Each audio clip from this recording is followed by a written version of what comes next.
Alors, on va passer la matinée. Le trauma est donc une souffrance qui n'est pas rare dans la condition humaine, mais c'est différent de l'épreuve. Il faut distinguer, on ne peut parler de résilience que s'il y a eu un trauma, c'est-à-dire que si l'événement nous a fracassés. C'est différent de l'épreuve. Dans cette salle, tout le monde a connu sa part d'épreuve, mais on n'a pas été fracassé, c'est-à-dire que on a souffert et on a affronté et on a continué notre chemin. Alors que dans le trauma, c'est différent, on est fracassé, on ne peut plus comprendre, et on reprend non pas son développement, mais on reprend un autre bon développement. C'est-à-dire qu'après le trauma, on ne peut plus être comme on était avant, alors que dans l'épreuve, on reprend son développement, et dans le trauma, on reprend, s'il y a résilience, on reprend un autre bon développement, mais on est modifié par le trauma qui est dans notre cerveau, qui est dans notre mémoire, qui est dans les récits des autres. C'est le plan que je vais adopter ce matin. Or, dans cette salle, 100% des gens ont connu des épreuves et 30 à 40%, peut-être même plus des gens ont connu des traumas dans cette salle. Or, ce trauma, c'est pas une vue, puisque c'est des raisonnements statistiques de l'OMS, mais la notion d'agonie psychique n'est pas une fausse notion, puisque maintenant on fait de la neuroimagerie, dont je parlerai cet après-midi, et on voit que quand les gens sont traumatisés, le cerveau est éteint. Un cerveau qui fonctionne, travaille, traite les informations, on ne sait pas ce que les gens pensent, comme je l'entends des fois, mais on voit que le cerveau travaille. Dans le trauma, le cerveau ne travaille plus, tout est gris. Les gens sont KO, knock-out. Ils sont KO debout, groggy, et ce langage du quotidien dit bien ce qui se passe dans le cerveau, puisqu'on voit que les informations ne sont plus traitées, et les gens sont comme des zombies. Si on les sécurise, le cerveau se remet à fonctionner.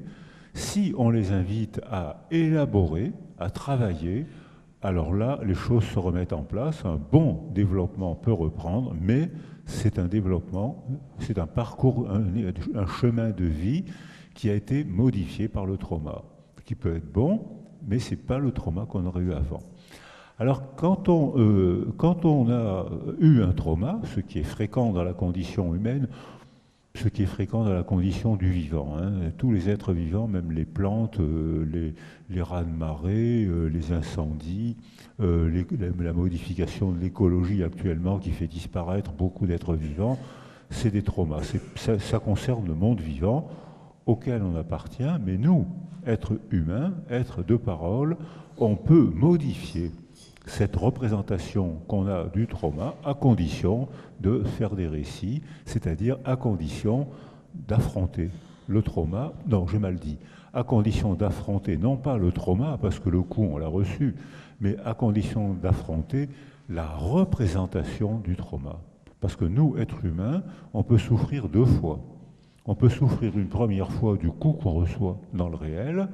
J'ai été blessé, j'ai été noyé, j'ai perdu mes enfants au Bataclan, j'ai perdu ma femme, mes enfants, j'ai quelque chose de gravissime, j'ai été KO debout parce que je ne peux pas.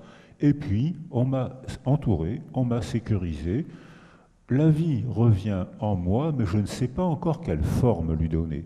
Et on voit que très souvent, quand la vie revient, c'est le trauma qui organise la motivation et l'organisation de la reprise d'une nouvelle existence. Et on voit que les gens traumatisés deviennent souvent des spécialistes du trauma. C'est-à-dire qu'en affrontant ce qui leur est arrivé, eh bien, ils cherchent à comprendre, ils cherchent à maîtriser, et ils font quelque chose de leur blessure. C'est la définition de la résilience. Et s'ils ne le font pas, ils sont prisonniers du passé, c'est le syndrome psychotraumatique. Je ne pense qu'à ça, je vois toujours la même image. Tout ce que je perçois me rappelle l'horreur de ce que j'ai subi. Et comme je ne pense qu'à ça, ça imprègne mon monde mental. Et quand je dors pour me reposer, eh ben je ne me repose pas parce que je fais des cauchemars. Je suis prisonnier du passé. Or, quand on a eu une tragédie qui est très fréquente dans la condition humaine, en temps de paix, c'est déjà fréquent, alors en temps de guerre, c'est encore plus fréquent.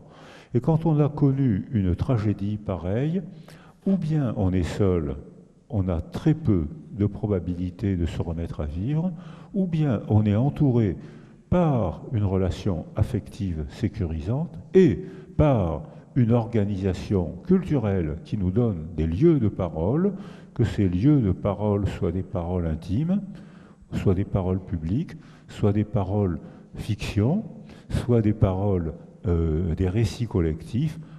Là, un processus de résilience peut se remettre en place.